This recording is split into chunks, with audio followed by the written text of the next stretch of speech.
Uang batu. Di sebuah pulau kecil bernama Yap, orang dulu bertransaksi menggunakan batu. Iya, serius, beneran batu. Bentuknya raksasa, bulat, tengahnya bolong. Namanya batu rai. Ada yang setinggi orang dewasa, beratnya juga bisa sampai ratusan kilo. Yang bikin aneh itu malah cara transaksinya. Kita nggak perlu repot mindahin batu segede gaban itu ke rumah. Karena yang berubah itu cuma kepemilikannya. Simpelnya gini, cukup diumumin ke orang di sana. Mulai sekarang, batu itu milik si B. Semua orang dengar, semua orang ingat, transaksinya dianggap selesai.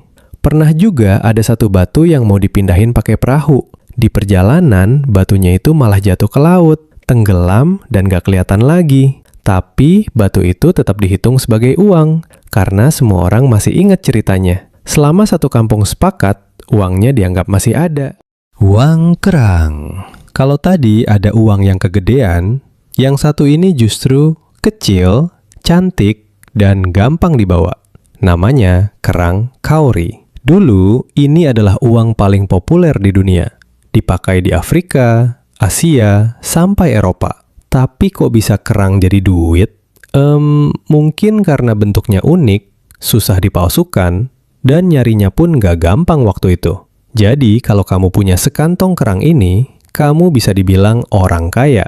Kamu bisa beli makanan, baju, bahkan hewan ternak. Tapi masalahnya muncul. Pas orang-orang mulai nemuin celah atau pusatnya, ternyata ada tempat yang kerangnya melimpah banget. Saking banyaknya, nilainya jadi terjun bebas. Gimana mau berharga kalau semua orang sudah memilikinya? Dari sini kita belajar. Sesuatu yang berharga itu bukan cuma karena dia cantik, tapi karena dia langka. Uang garam. Kalian tahu garam kan? Betul, yang ada di dapur emak itu. Dulu, benda ini harganya bisa setara sama emas. Orang-orang zaman dulu menyebutnya sebagai emas putih. Bukan cuma buat bumbu, tapi garam itu fungsinya seperti sebuah kulkas. Satu-satunya cara biar makanan awet dan nggak cepat rusak.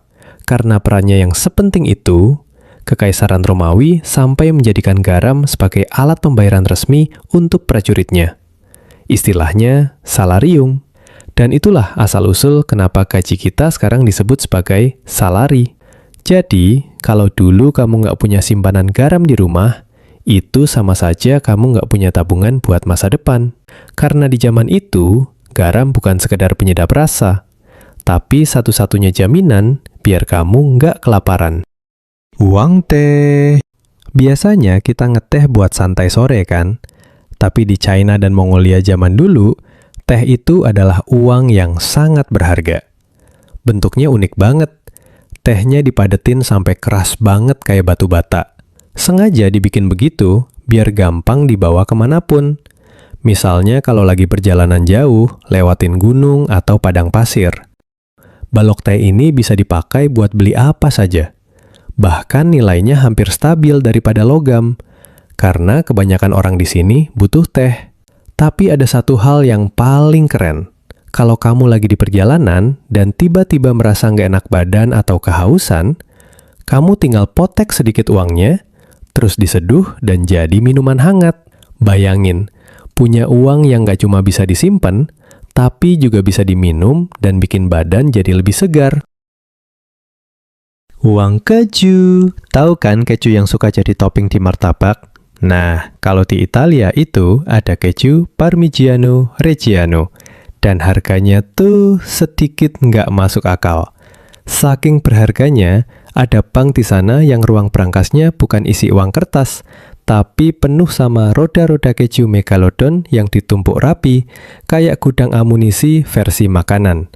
Petani di sana kalau butuh modal juga nggak pakai ribet. Mereka cukup bawa roda keju mereka ke bank buat dijadiin jaminan pinjaman, kayak orang ngasih BPKB motor. Bedanya, ini BPKB-nya keju. Dan alasannya juga masuk akal. Keju ini makin lama disimpan, justru makin naik nilainya. Mungkin dari sudut pandang bank, ini aset yang aman banget. Mereka tinggal nyimpen, nunggu mateng, nilainya naik sendiri. Masalahnya satu, kalau bank lain takut sama perampok, bank ini cuma takut sama tikus-tikus berdasi yang suka tidur. Uang sabun. Yang ini juga unik sih. Di Meksiko dulu, orang pernah pakai sabun sebagai alat tukar. Jadi kalau mau ke pasar, mereka bukan bawa dompet, tapi bawa batang sabun. Iya, sabun beneran. Karena itu dianggap uang pada zamannya. Cara pakainya juga simpel. Mereka tinggal pilih barang yang mau dibeli, terus kasih batang sabunnya ke pedagang. Nah, kalau harganya lebih murah dari satu batang penuh, pedagang bakal motong sedikit sabunnya buat dijadiin kembalian. Masalahnya, potongannya nggak ada ukuran pasti. Semua tergantung insting si pedagang, dan kadang insting itu lebih condong ke biar gue nggak rugi, bukan ke akurasi. Makanya dulu sering muncul selisih paham. Pembeli ngerasa dipotong kebanyakan, pedagang ngerasa sudah pas. Ribut cuma gara-gara seiris sabun. Ada satu hal menarik. Sabun yang dipakai belanja itu bentuknya keras dan punya cap resmi. Selama capnya masih kelihatan, nilainya aman. Tapi kalau capnya hilang, ya sabunnya langsung dianggap nggak sah, bahkan dicurigai palsu. Uang logam. Yang satu ini sebenarnya sederhana. Dulu, uang logam itu belum berbentuk koin kayak sekarang. Orang cuma pakai potongan logam aja. Kalau mau beli sesuatu, logam itu tinggal ditimbang sama penjual. Bawa 500 gram logam, ya kamu dapat barang senilai 500 gram logam juga. Semuanya murni soal berat, bukan angka. Karena tiap transaksi harus pakai timbangan, lama-lama potongan logam ini dibentuk jadi koin, biar lebih simpel dan gak ribet. Bentuknya disamain, beratnya distandarin, jadi orang gak perlu nimbang terus-terusan. Dan dari inovasi itu, akhirnya lahir koin seperti yang kita kenal sekarang. Lebih rapi, lebih praktis, dan jauh lebih gampang dipakai karena punya nominal angka. Uang kertas. Nggak kerasa, kita sudah di poin terakhir. Sekarang kita bahas uang kertas yang biasa kita pegang sehari-hari. Jujur sih, kalau lihat dari bentuknya, ya biasa aja. Nggak ada keren-kerennya dibanding alat tukar sebelumnya kayak keju, sabun, ataupun batu. Tapi kalau dipikir sih, kita mau nerima kertas ini karena satu alasan, yaitu sebuah kepercayaan. Kita percaya kalau uang kertas ini ada nilainya karena ya pemerintah yang bilang begitu. Dan karena semua orang ikut percaya, kertas ini otomatis dianggap sah buat beli apapun. Padahal kalau dilihat dari sisi barangnya sendiri, uang kertas itu rapuh banget. Kena air, rusak. Ketekuk jelek, kebakar ya hilang. Tapi anehnya, justru benda sesimpel ini yang jadi dasar ekonomi kita sehari-hari. Kita kerja, nabung, bayar ini itu, semuanya muter di selembar kertas tipis.